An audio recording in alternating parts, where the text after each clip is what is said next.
Hi, and welcome to 5 Steps to Changing Your Brain to Stop Binge Eating for Good. I'm really glad that you're here, and I have a lot of information to share with you. So, I'm going to try to give you as much information that I can in the time that we have together. If you've been struggling with binge eating, if you've promised yourself again and again that this is your very last binge, that tomorrow's going to be different, then you're in the right place. If you've been feeling deeply ashamed of yourself, feeling as though you're totally out of control, and feeling as though you really want to stop but it's hopeless, then I can help you. This presentation is going to give you the tools that you need to stop binge eating and to come back to yourself. I'm going to teach you how to use your brain to stop binge eating so that you can feel calm, so that you can feel at peace around food and in your body, so that you can feel happy more of the time than not, and so that you can feel confident in your body. I'm going to teach you to harness your deep inner strength so that you can stop binge eating without having to rely on willpower. My goal is to make this easy for you so that you can have the life that you want without constantly obsessing about food, diets, calories, carbs, or the size of your body. I want to help you feel safe and comfortable around food and in your body, and really just help you feel normal most of the time. I want to help you come back to yourself so that you can really be the best you that you know. There might have been a time when you felt as though you'd gotten over your binge eating, that everything was under control, that you were feeling great. And it might have lasted a few days or even a few weeks or a few months. But then, without you even realizing what you were doing, you found yourself knee deep in the food. And you were so angry at yourself and so depressed. You felt desperate and you didn't even know how you got there. It's not your fault. Learning to change your behaviors around food is a skill, like learning how to play the piano. Stay till the end, and I'm going to give you all the major tools that you need to learn those skills.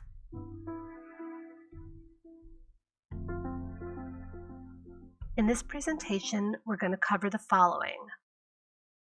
Number 1, what is binge eating? Number 2, are you really a binge eater? Number 3, what are the causes of binge eating?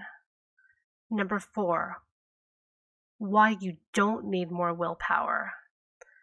And number 5, the major tools that you need to stop binge eating. So first off, I want to introduce myself. My name is Leora Fulvio. I'm a California licensed psychotherapist and hypnotherapist specializing in the treatment of binge eating disorder. I'm also the author of the best-selling book, Reclaiming Yourself from Binge Eating, a step-by-step guide to healing.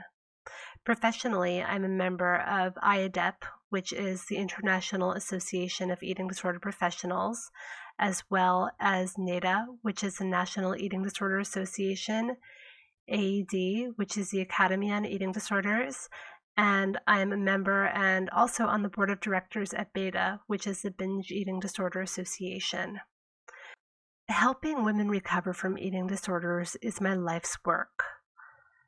I've been treating women with binge eating disorder since 1999, before it was even a diagnosis. I've been running Recover, which is the first psychoeducational blog to help women recover from binge eating since 2007.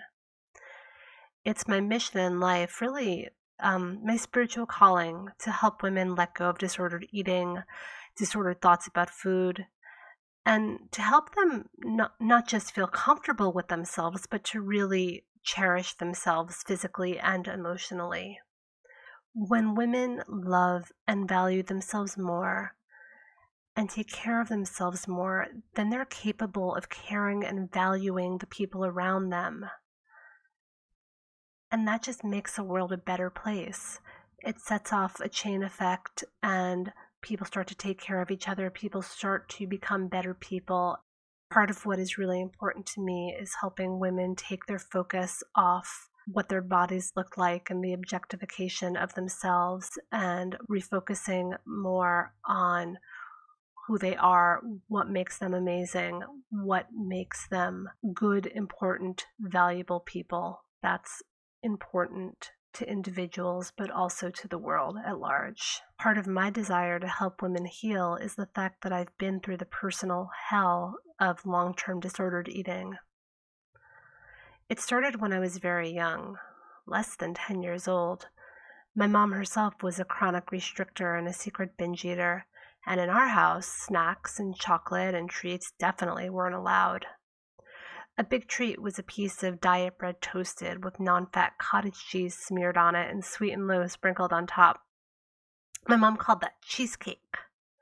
Trust me, it definitely wasn't cheesecake. Every once in a while I'd get a carob-covered rice cake, which also was not so much of a treat. When I was a kid, each morning on my way to school, my mom and I would stop by the corner store to grab the paper. Next to the newspaper rack, there was a gigantic candy counter. It was huge. It started at my feet and was at least 3 feet over my head. In my mind, I remember it being as large as the whole wall, candy crawling from floor to ceiling. And each morning I would just stand there in a daze and stare at the gigantic candy counter and dream of the day when I could eat everything there. And at night, when I was falling asleep, I'd lay in bed and fantasize about the candy wall. I was obsessed. In fact, in first grade, when we had to write about what we wanted to be when we grew up, I said that I wanted to be a candy store owner, and I drew a picture of myself sitting in front of the candy display. My mom was a single working mom, and she was super busy. I came home from school alone to an empty apartment from the time I was 6 years old. I was scared and I was lonely. I didn't like to be alone in our apartment. In order to comfort myself and calm myself, I'd sit in front of the television and I'd watch cartoons and I'd eat. I'd get these giant bowls of Cheerios and douse them with skim milk and sweet and low, or I'd toast diet bread and smear it with Weight Watchers margarine, and I would just do that again and again until my mom came home. It passed the time, and it also helped me to forget that I was alone. My mom began to notice that I was developing hips and thighs, and she really wasn't very happy about it. I'm not sure if my curves or my impending womanhood was frightening to her, or if she just didn't want me to have the same curvy body that made her so miserable. But whatever it was, she didn't like it, and she had me on Weight Watchers by the time I was 10. She promised me that she'd buy me a Benetton rugby for my 11th birthday if I lost 6 pounds. So if you weren't a tween in the mid-80s, you wouldn't know this. But that was the thing to wear, and I really wanted one. So I was compliant. I lost the weight that she wanted me to lose, and I got my shirt, and I was happy, and my mom was happy. But as I got older and puberty threatened, my curves wanted badly to break through. I was becoming a teenager, and I wanted to do what my friends were doing. I wanted to go out and eat pizza and candy bars. So I rebelled against my mother's health food regime, and I decided to eat what I wanted. But my mom was pretty unhappy with my weight inching back up, and again, at the age of 13, I wound up in Weight Watchers. But this time I wasn't as compliant. What I figured out was that I could starve all day and then eat candy bars at night and stay within my food allotment for the day. I told my mom that I was eating my cottage cheese and tuna on diet bread in the daytime, but really I was eating nothing except for an occasional Diet Coke, and at night I told her I'd be going to the diner with my friends for salads, but I wasn't. I'd eat 1 or 2 candy bars at night, and that was it. and that was how I lost weight. I kept my mom happy, and I did what I wanted. Unfortunately, though, this behavioral pattern set off years and years of a very intense cycle of binging and starving. I hated binging, but I loved it too. It was an inner conflict that felt like it was tearing me apart from the inside. I had wars being battled inside my body and inside my soul.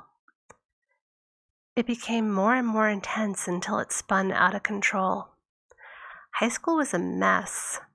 I'd skip breakfast and lunch and come home from school so hungry that I'd eat anything that I could get my hands on. I'd use my lunch money for ice cream and french fries or pizza or whatever was available. I put on weight, a good amount of it, and my mom wasn't happy. She tried more diets on me. We went vegan, which created even more binging for me. I wasn't getting any real nutrition, subsisting on things like cheeseless pizza and Diet Coke and chips and salsa. I was dizzy and tired and I couldn't concentrate. And this lasted years, all through high school and all through college. I would starve myself for days until I couldn't take it anymore, and then I would binge. Every binge I promised myself was my last. It was the very last time because tomorrow I'd be back to eating nothing except lettuce and tofu or whatever kind of diet I was on at the time. It got worse and worse. Food was both my best friend and my worst enemy. And binging was so opportunistic. I binged even when I didn't want to, just because I could. Because my apartment was empty, my roommates weren't home, I had an afternoon to myself. In my early 20s, when I first moved to San Francisco, I remember nights when I'd order food late at night. Lots of food. The thing was, I was really embarrassed and I didn't want the delivery guy to know that I was planning on eating a whole pizza all by myself. So what I would do is put on music in the background and put on special lighting and get all dressed up so that when the delivery guy got there, he thought that there was other people at my house or that I was having a party or something. And then I'd get the food and I'd get into my pajamas and I would just sit in bed and I would eat a meal that was meant for several more people than just myself. And then I did everything I could to compensate. I starved myself. I exercised myself into the ground, running miles and miles and miles and swimming miles and miles and miles, doing hours on the elliptical. Sometimes I even took laxatives, and I felt like a mess. My binging was so out of control. I was out of control. I was depressed. My self-care was totally absent. My body felt awful, uncomfortable. I had no energy. I was literally dizzy and anxious all the time. I just wanted out. At night, I would pray so hard that this would be my last binge, that I could turn over a new leaf, that I could have the life that I wanted, where I felt good about myself, that I could just stick to a diet for good and finally look the way that I wanted so that I could feel confident and have a good life, a good relationship, and have exactly what I wanted. But things started to change. It was the late 1990s. I was in my early 20s and I desperately needed things to be different. I started working on myself spiritually. I quit my Silicon Valley job. I started working with a therapist. I began an intense meditation practice. I began to heal my relationship with my mom. And I learned to be kinder and gentler to myself. I also took a year-long class in hypnotherapy. And then things started to open up for me. I realized that it wasn't that I had to change to have what I wanted. I just had to become who I was. Things began to open up for me. I loved working with the mind, and I was especially drawn to working with women who were dealing with binge eating and compulsive eating. At the same time, I came to a deep place of healing my own disordered eating. I just couldn't get enough of this work, and I went back to graduate school to get my master's of counseling psychology. I devoured everything I could about psychology, the brain, neuropsychology, addiction, and how people change and grow and heal from trauma and pain. I interned and worked in eating disorder clinics, and I saw so much recovery. I loved helping others who were dealing with bulimia, anorexia, and of course, binge eating disorder. My life came together in ways that I can't even describe. I just all of a sudden became myself. I didn't change myself. I became myself. I became comfortable in my skin. I became okay with who I was. It wasn't a diet that changed me. It wasn't weight loss. It was letting myself be who I was and feeling my worth and my value in the world. At the same time that I was evolving and changing and healing, my mom became very sick. And in 2002, when she was 54 years old, she passed away. And it was really, it was the most painful time in my life. Up until my mom got sick, her body was fine. It was perfect. It was beautiful. It was healthy, and it was curvy. My mom had a curvy body, but then it wasn't. It became sick, and it became skinny, and she couldn't put weight on. And at that point, she would have done anything to have her curves back. And after my mom died, I thought to myself, was it worth it? Were all these years of dieting worth it? My mom didn't die from her eating disorder. That's not what happened, but she did die without solving it, without really embracing who she naturally was.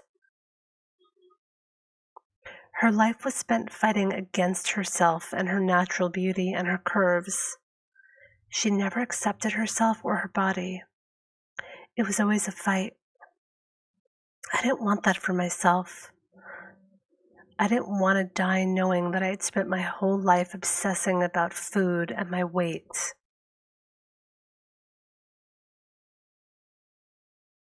I can't tell you when my very last binge was. I really can't. But one day I realized, wow, I haven't binged in months. See, my recovery just snuck up on me. I noticed that I had no desire to binge. I was focusing elsewhere. I was focusing on me. And because of that, my focus came off of food, off of dieting, off of trying to be something different.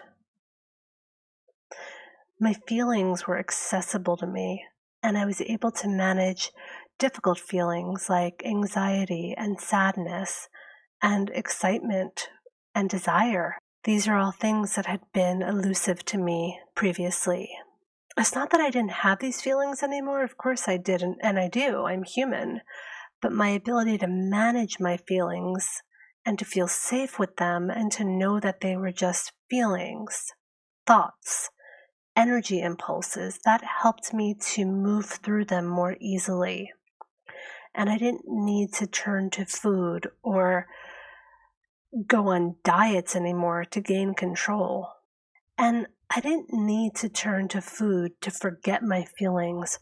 Even when I had the opportunity to binge and the desire came up, it wasn't even a deep desire. It was just like a noticing, a phantom urge. Binge eating disorder is so opportunistic, and although the opportunistic side of binging still presented itself, it didn't feel like I had to binge the way I did in the past when the opportunity was available. It was so liberating. Now I want to teach you 5 steps that you can take to change your brain to stop binge eating. Healing from binge eating is certainly about stopping binge eating behaviors, but it's so much more than that. It's also about returning to yourself. You're changing your default behaviors. You're changing the way you look at the world. You're changing the way you feel and react to problems and issues and the way you respond to stress. Your whole outlook on life changes both inside and out. So, how do you know if you are a binge eater? Ask yourself the following questions.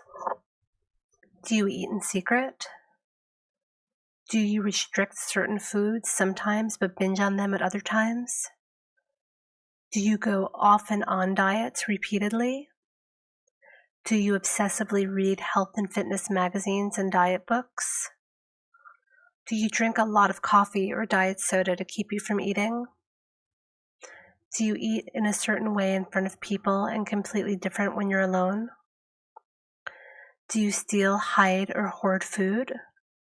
Do you eat until you're uncomfortably full? Do you feel guilt and shame after you eat something you think you shouldn't? Do you try to compensate for what you've eaten by exercising excessively, taking laxatives, throwing up, or restricting food the next day? Do you often say things like, "This is the last time I'm going to eat this way. I'm starting my diet tomorrow"? Do you avoid certain situations because of food? Do you avoid certain situations because you feel uncomfortable in your body? Do you feel as though you can't stop when you start eating certain foods? Do you think or obsess about food much of the time?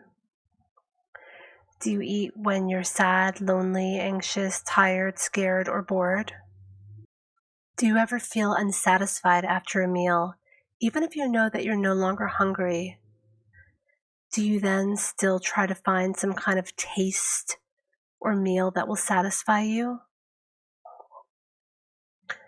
Do you justify your use of food as a reward or as medicine, such as, "Well, I'm sad today. It's okay for me to eat these cupcakes"? Do you eat large amounts of food in inappropriate places, such as in bed or in the car? Do you find yourself scavenging for food? If you answered yes to 2 or more of these questions, there's a good chance that you're suffering with binge eating. So why do people binge eat?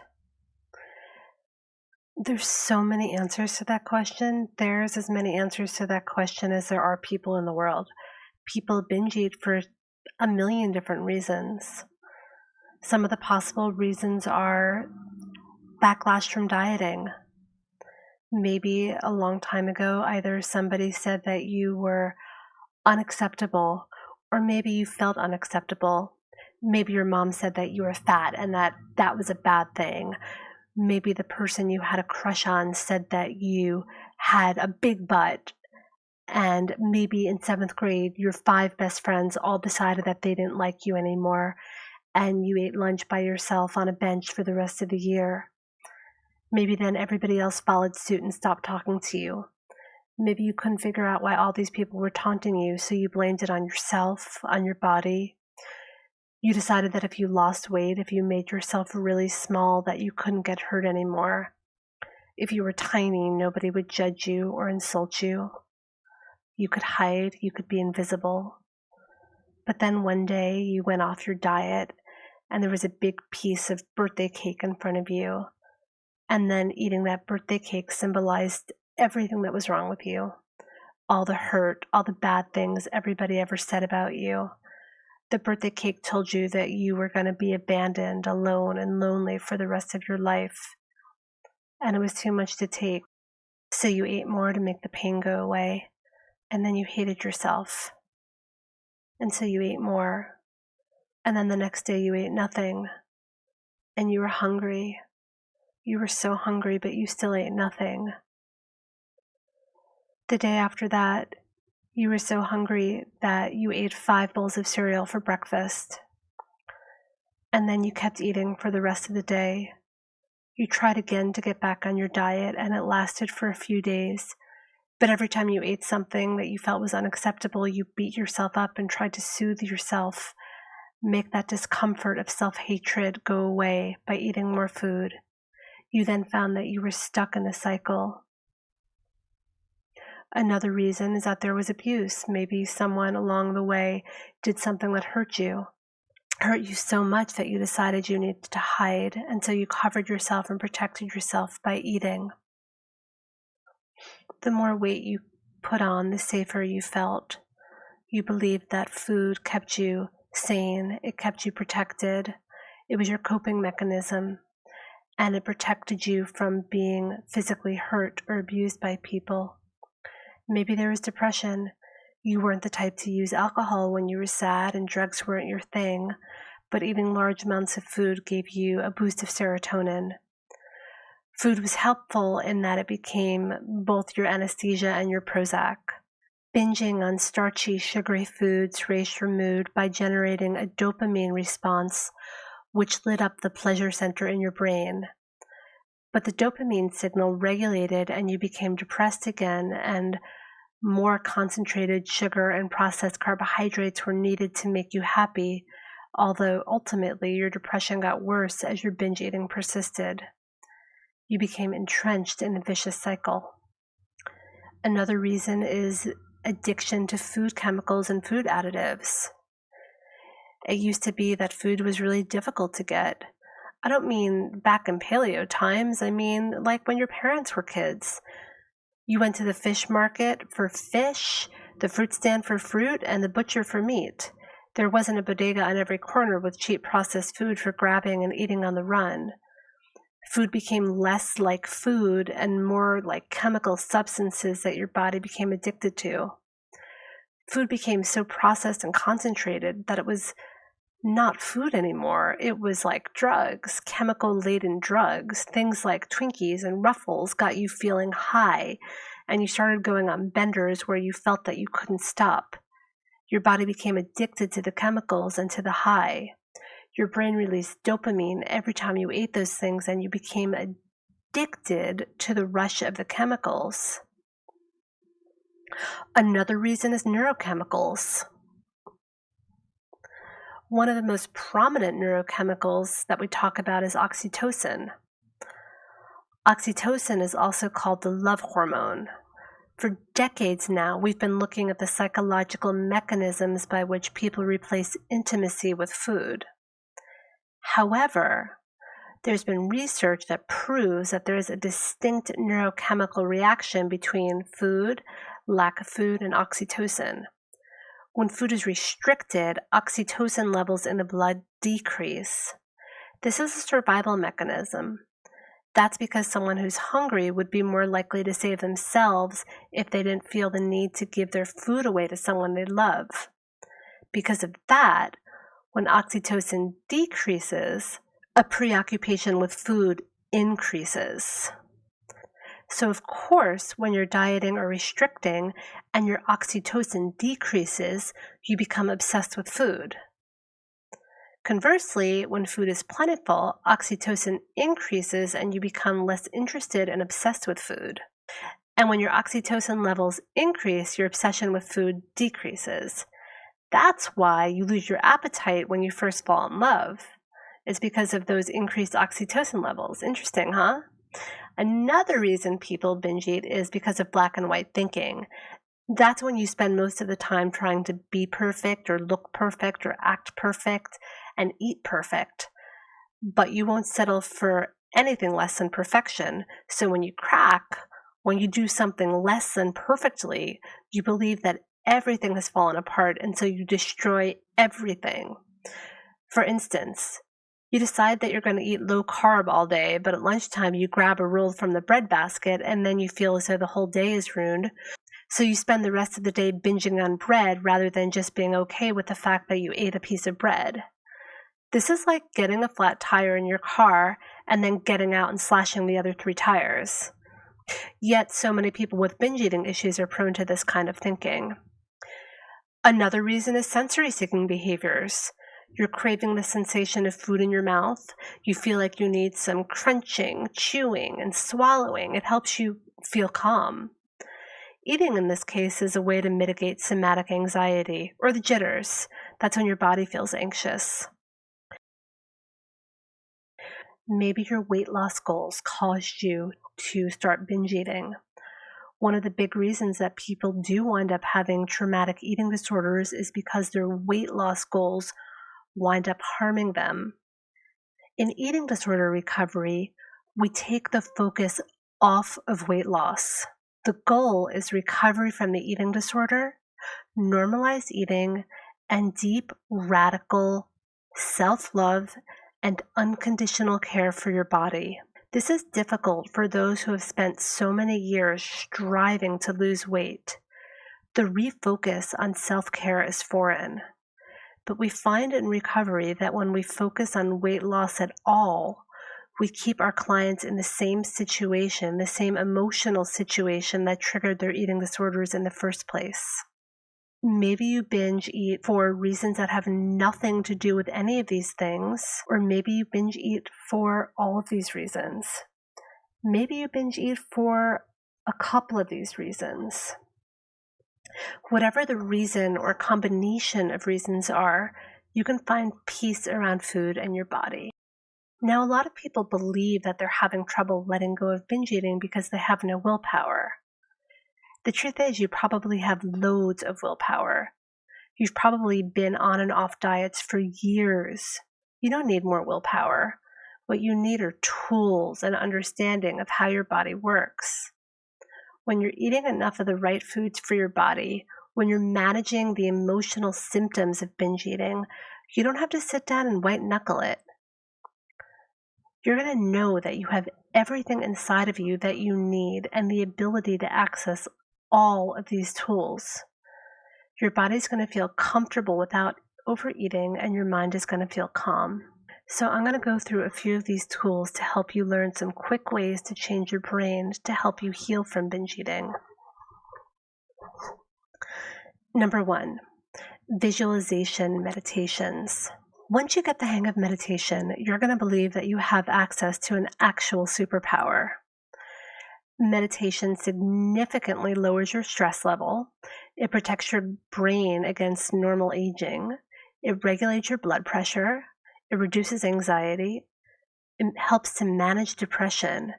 It strengthens your immune system so you get sick less often. It improves sleep. It increases your day-to-day happiness. I mean, it really creates significant healing for your brain. However, there's a certain type of meditation that actually changes your behaviors. Some people call it hypnotherapy. Other people call it movies of the mind. Multiple studies have shown that this kind of meditation is the most effective in helping people permanently change habits and change their brain. This is because when you're able to deeply visualize yourself doing something and feel it, your brain actually believes that you experienced it. For example, when you go into a deep meditation and visualize yourself seeing your binge foods and actively making the choice not to binge, your brain actually experiences that as real. You then strengthen the part of your brain that chooses not to binge when you have the desire to. This is why when you see something scary in a movie or in the news, you might feel traumatized and stressed out. Even though it didn't actually happen to you, your brain experiences it as if it did. So try it right now. Close your eyes and take a nice deep breath into your belly. Hold it and release. Take another nice deep breath into your belly and hold it. And release. Just let your body relax. Let everything come to a place of calmness and peacefulness. Let your body enjoy just being. Now imagine yourself feeling at peace. See yourself with a glow about you. Feel your body feeling healthy and strong. You feel confident. You feel grounded. You know that who you are is okay. You don't have to be anyone for anyone else. Who you are is perfect, whole, and complete at this moment. See what you look like. Notice how that feels. See the people around you reacting to you in a kind and respectful way. They see you, and they're happy to be in your presence. You are a good, strong, and kind person, and people like to be around you. Your glow is warm and beautiful and infectious, and people want to be around you because your energy and your glow are calming and loving. People feel comfortable and at peace around you because you feel comfortable and at peace in your body. See yourself sitting down to eat. You're eating slowly. You're able to taste your food and enjoy it. You allow yourself to eat whole, life-affirming foods. Your body deserves love, and it deserves to be nurtured with whole, healthy food. When you eat slowly and mindfully. You taste your food, you enjoy your food, and your body feels great. Your body efficiently and easily gets all the nutrients you need. You feel satisfied and healthy, and you know that eating is a positive thing for you. You allow yourself to eat slowly and mindfully. You start eating when you're hungry and stop when you're satisfied. And that feels amazing. Your body feels healthy and strong, and you're able to nurture, love, and care for yourself. See yourself in this place. Feel it. Notice what it feels like to be in your body. Strong, healthy, comfortable. Notice what it feels like to love and respect yourself, to feel confident. Be with that.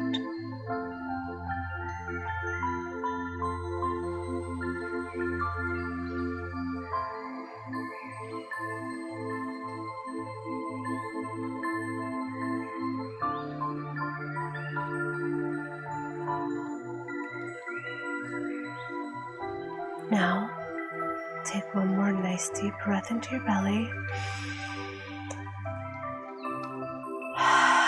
Release. And open your eyes.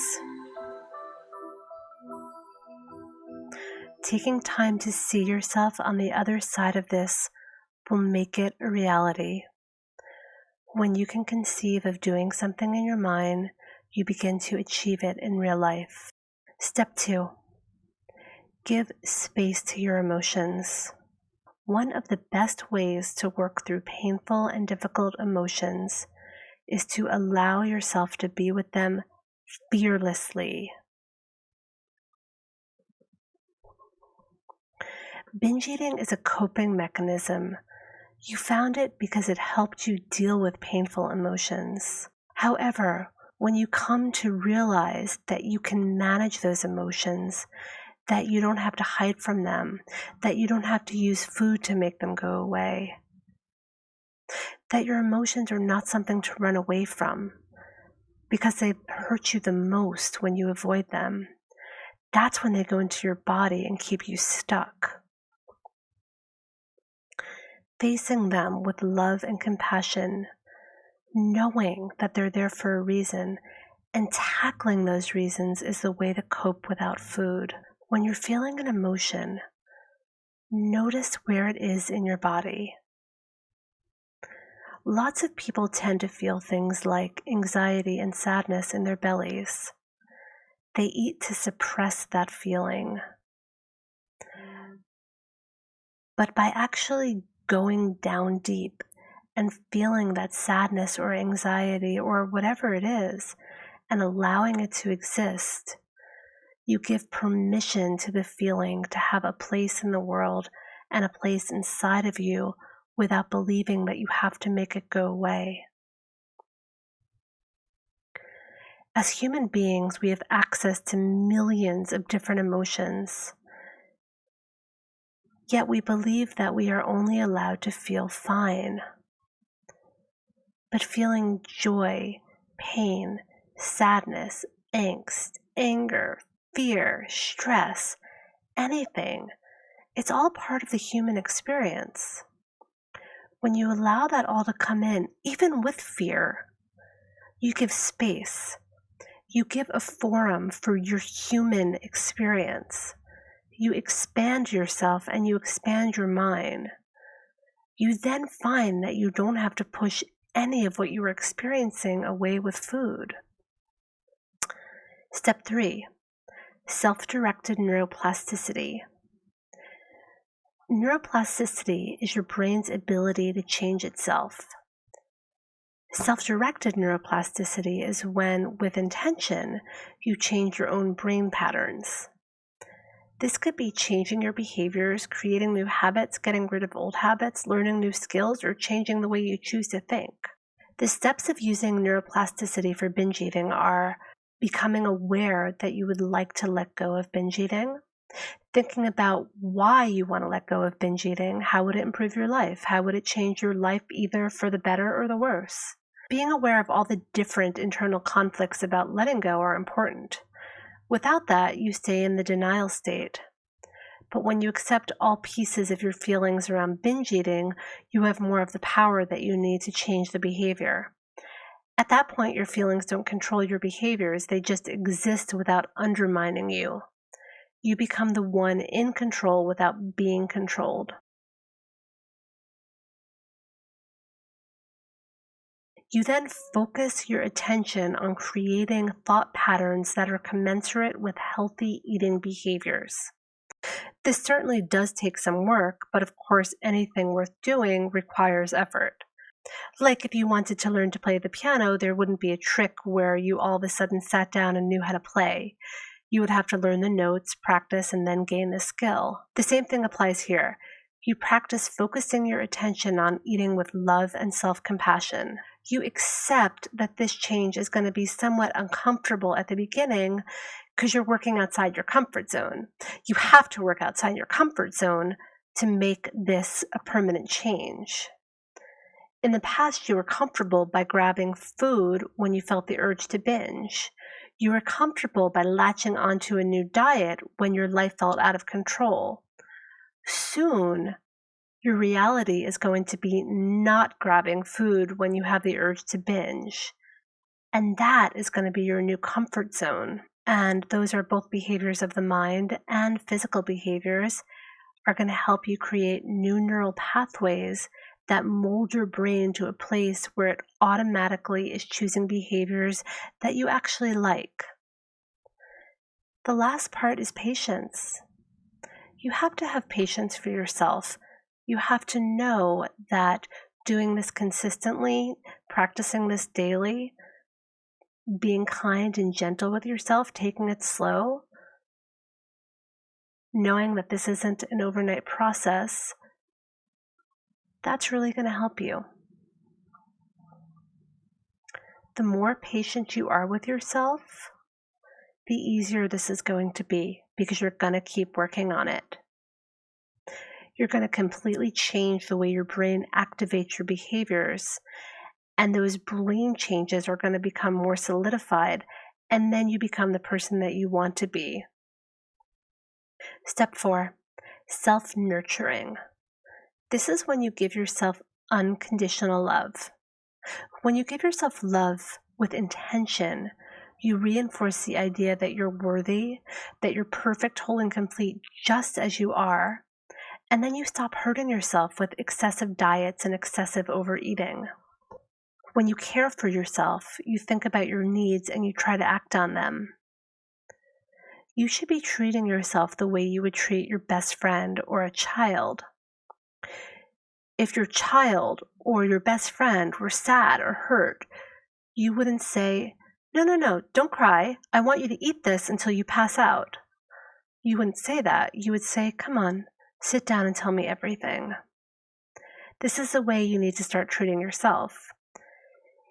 Your treatment of yourself is what actually matters the most, because this is what you're actually feeling. Most people take so much time in their day to worry about what other people are thinking about them, and then they try to change their bodies and their behaviors to control what other people are thinking. The truth is, though, that you can never control what other people are thinking about you. And most people are too busy thinking about themselves and worrying about what other people are thinking about them to think about you. Your own thoughts about yourself are the most important ones, and they affect you the most. So taking the best, most amazing care of yourself is the number one most important thing that you can do in recovery. And step 5 is support. Eating disorders thrive in isolation. Binge eating disorder is opportunistic, and it will strike when the opportunity hits, when you're alone, when you're isolated, and when you're feeling lonely. But with support, when you have an army of other people who are going through the same thing as you are, and you have people who want to help you heal, it brings this out in the open and it shines the light on it.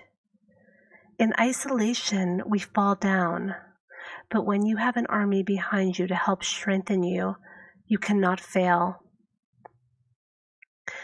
Most people with disordered eating tend to be very independent and aren't necessarily comfortable asking for support, so they use food as their support. But transferring that need for support from food to other people changes everything. There's this way that both asking for support and giving support transforms you.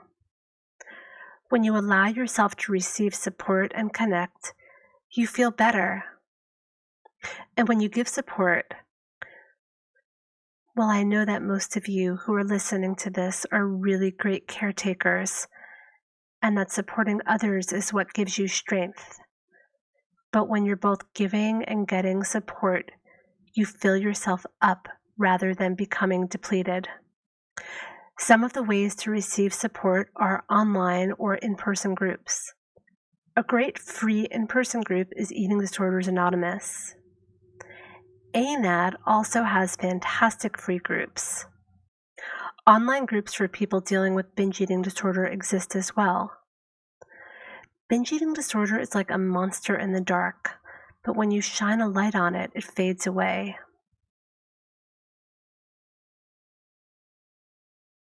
To review, let's just go over the steps one by one real quick. Step 1 is guided visualizations, really being able to not just see yourself on the other side of this, but actually being able to give yourself the bodily feeling or the somatic sensation, the emotional and physical sense of what it feels like to be on the other side of this.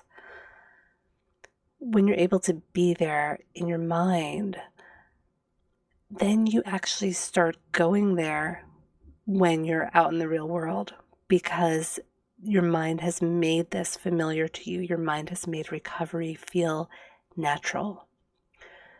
Step 2 is feeling your feelings with courage. You're allowing yourself to feel what you're really feeling so that you don't use food to numb yourself or push those feelings away. With bravery and courage, you let your feelings be what they are. Step 3, self-directed neuroplasticity. And that, again, is taking advantage of the pliability of your brain so that you can focus on creating behaviors for yourself that are uplifting and life-affirming rather than punishing and painful. Step 4 is implementing self-nurturing and self-care. Because when you love and care for yourself, you treat yourself better, you treat yourself more kind, and you treat yourself more gently. Step 5 is support. We are better together and we're stronger together. And when you're working with a group of people who are all on your side to help you get through this, people who don't want to let you fail, then your chances of recovery are so much better than if you go at it alone. Your eating disorder wants you to be alone. Binge eating disorder thrives in secrecy and isolation. But when you have support, when you have other people who know what you're going through, the part of the eating disorder that gets bigger and stronger when you're all by yourself, that part goes away. So I really hope that you found some good information today and that you can walk away from this feeling like you have the ability to integrate healing immediately. If you feel that this resonates for you, I want to invite you to be part of my 5-week step-by-step program to stop binge eating for good. This program goes so much deeper into the interventions that I presented here to give you everything that you need to rewire your brain so that you can stop binge eating and feel amazing and feel at peace in your body and around food. It's a super amazing program, and the people who are in it and who have gone through it are doing really impressively well. They're finding inner peace and they're coming to a place of balance around food. They're coming to a place of balance with their weight, and they're coming to a place of comfort with themselves. I first conceptualized this program in 2005, so it was actually quite a while ago. I came up with it when I was working in an intensive outpatient treatment center for people with eating disorders. I was able to firsthand see how well people were doing when they were in intensive treatment. But I also understood that that level of treatment was only available to a very small percentage of people who had access to it, could afford the $300 per day, or who had the insurance that would pay for it, and people who could take that much time off of work to go get help to recover. And that felt really unfair to me. There are so many people who are struggling and need help and need support, so I wanted to make something and put it out there that everyone would have access to. I wanted to make treatment accessible for anyone who possibly needed it.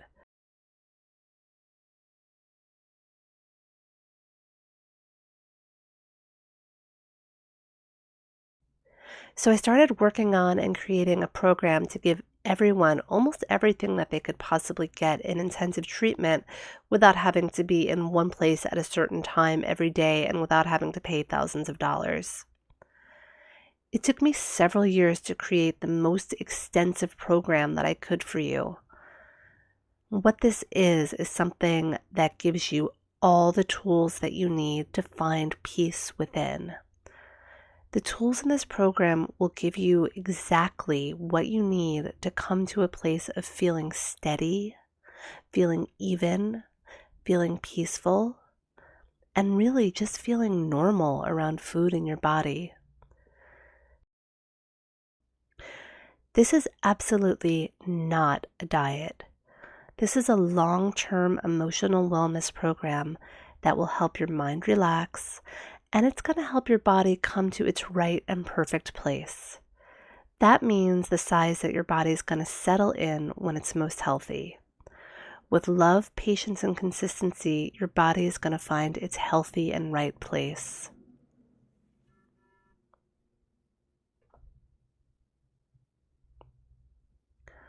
So let's go through the program together. The program is divided into 28 days of lessons. Each day has a video lesson, a guided meditation, written homework, and a place for you to check in with other people who are in the program to discuss how you're feeling, how the lesson went for you, what's coming up for you, how your day went, and what you need support with. There's also a secret Facebook group so that you can get support from other people who are going through the same thing as you.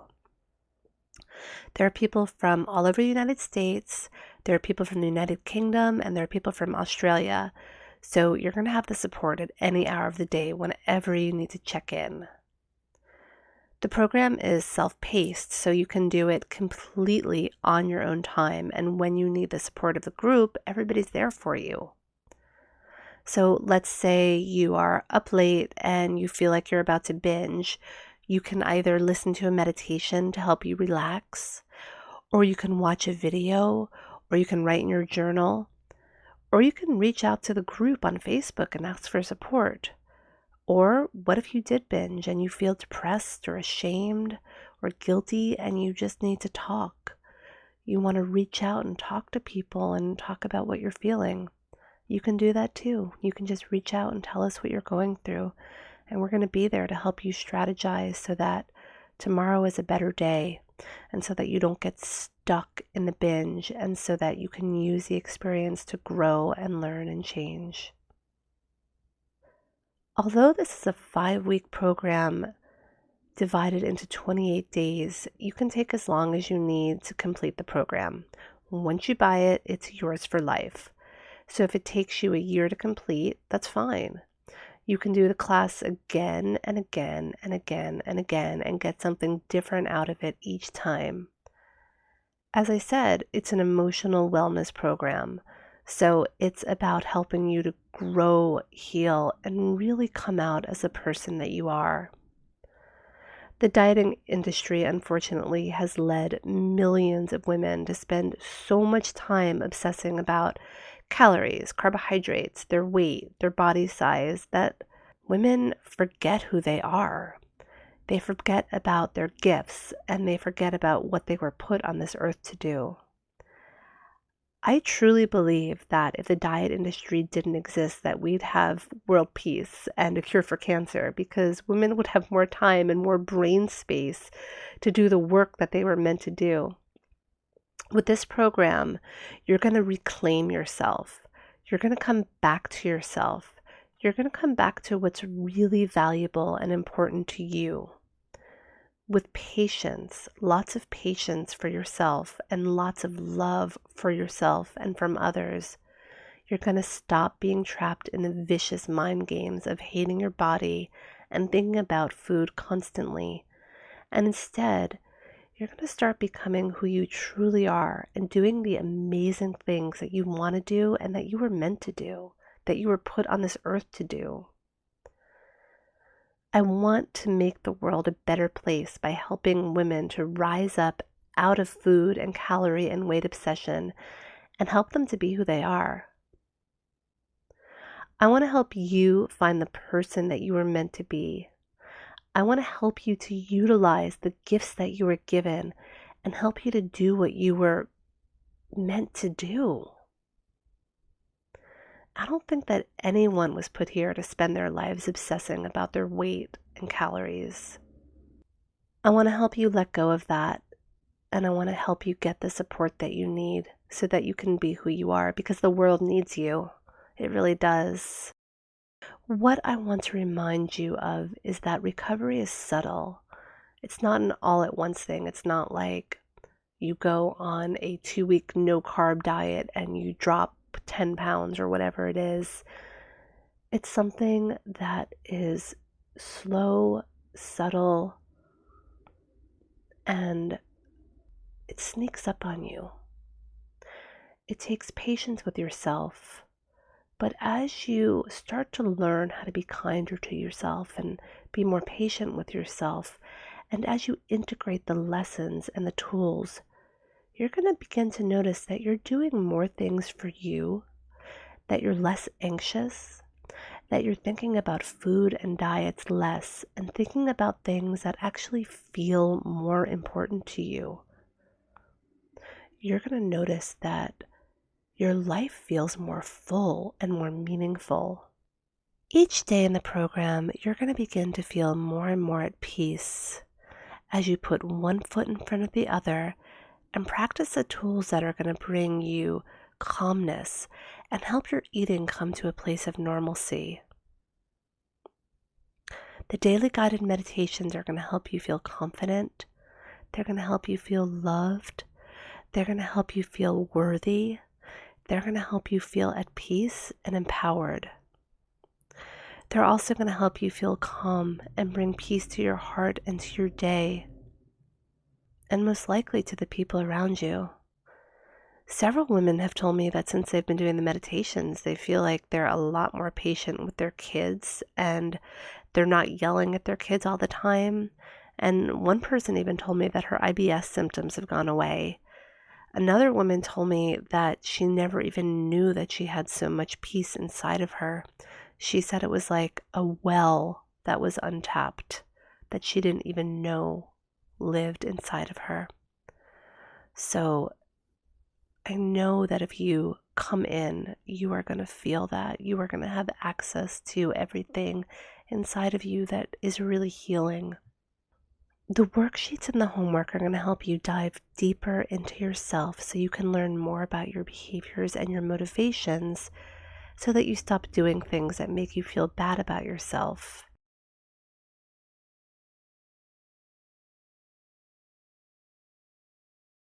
Although the program is separated into 28-day intervals, you don't have to let your perfectionism trick you into thinking that you have to complete each day every day. If some days you only have a couple of minutes to spend and you can't do more than check in on the Facebook group and see how others are doing, that's fine. That's your recovery work for the day. If some days you have an hour to work on recovery activities, that's great. The most important thing is that you're either spending just a teeny bit of time doing self-care daily or even just thinking about recovery daily. This is what's going to get you to the other side. No perfectionism. Just do as little or as much as you can each day. It's not a race. It's a complete transformation and healing. And as we know, self-healing takes love, time, and patience. Patience with yourself.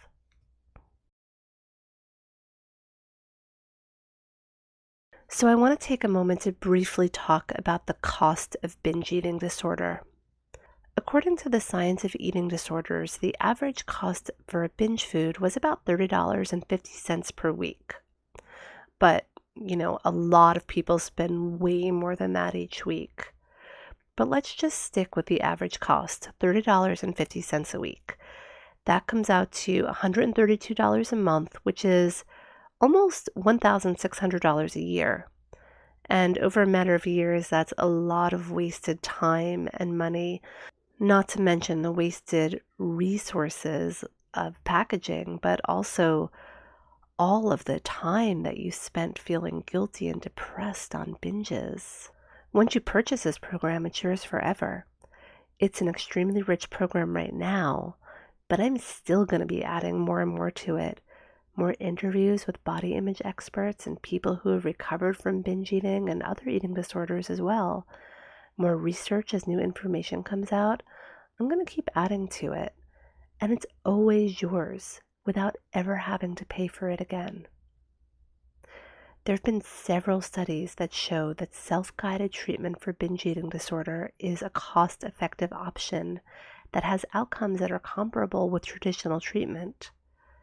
In fact, according to NADIC, which is the National Eating Disorder Information Center, self-help interventions consistently result in significant reductions in episodes of binge eating and purging, as well as in weight and shape concerns. And some individuals are able to stop binging and or purging altogether with just the help of these self-guided interventions. So what most of the research says is that for binge eating, doing a self-guided treatment program has the same outcome as going into treatment or going into therapy. As a therapist, I strongly believe in the benefits of therapy, but I don't think it's the only way.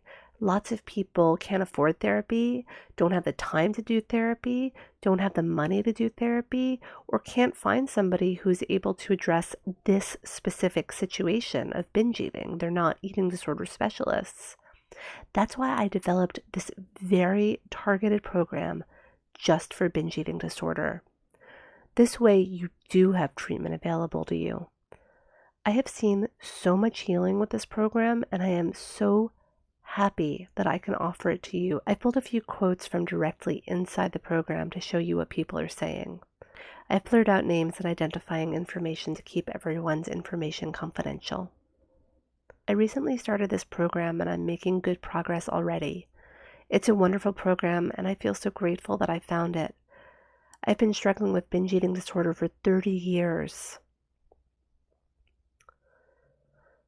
Another participant says, I want nothing more than freedom from this disease, and now I feel like I have the tools to do it.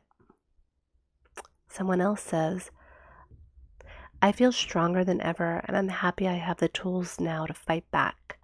Thank you so much for giving such a detailed and loving insight into why and how this all started, and how to move forward with recovery. Someone who finished it said, I'm delighted to have reached the last day so effortlessly. This program has exceeded my expectations. You've changed my life, Leora. I'll be forever grateful from the bottom of my heart. Someone else says, I am honestly feeling as though I've made peace with food. Food is just food and healing is happening. Someone else says, I'm feeling positive and I've had no urges to binge. I even went into a shop which had previously been a trigger, but I just bought what I needed and I didn't give a second thought to the binge foods. Someone else says, I really feel as though I'm truly recovering. I haven't binged in days, although I've had plenty of triggers. Someone else says, another great day. I'm noticing that I'm thinking about food much less now and having reasonable portions and balanced meals rather than binging and trying to make up for it. Someone else said, your program has changed my life. So, who is this program not for? It's not for you if you're looking for a quick fix weight loss program. This is definitely not about weight loss. It's about changing your behaviors around food so that you can be happy, so that you can feel confident in your body, so that you can love yourself, so that you can feel amazing. It's not for you if you're in a medically unstable eating disorder, such as one that you're purging or dramatically restricting your food. If you're vomiting or starving, this isn't the appropriate level of care for you. Please do seek medically guided treatment. Remember that recovery is not all or nothing. It's a life-changing effort and it takes time and it takes effort. If you're willing to put some time into this daily, then the payoff will be tremendous. Recovery is going to sneak up on you, and one day you're going to look back and notice that it's been months since you've binged. You're going to notice that you're feeling peaceful, and you're going to notice that you feel more able to handle what life is putting in front of you. I've compiled a list of the most frequently asked questions and answers. Question, is there an annual fee for the program? Answer, no, there is no annual fee.